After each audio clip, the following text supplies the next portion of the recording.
ព្រះសង្ឃអង្គសារាំងមានសង្ឃរាំងសត្វជាត្រង់តបដោយចិត្តសោតក្នុងប្រកាសមាកូនទៅយានទៅបែបមានក្នុងអាត្មាជាអង្គទេតាจุดតាជាកងសោចំសោតអន្តរស័យដល់ព្រះរិយគុលជាបុណ្យព្រះទោសពលជាបាគុលដល់កំសានខ្ញុំសូមការលើកហាត់ខោសេរស័យបងគុំពុទ្ធចាបាច់គុលលោកត្រៃលោកកាសូមបុណ្យឲ្យបានដល់យើងខ្ញុំណាពេញពោតមកជារាដូចកលសាធំធូលលាយសូមឲ្យកំចាត់បងអបតាំង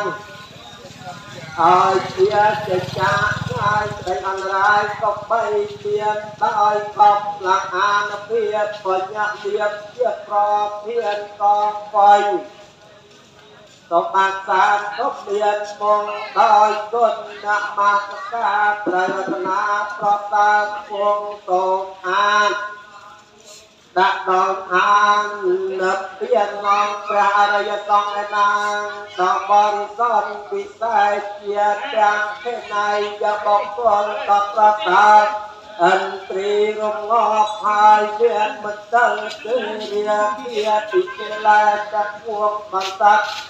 ហើយជាប្រកបដល់ហើយនៅទេយាសម្រាប់ដល់ទាំងឡាយបានជាប្រកប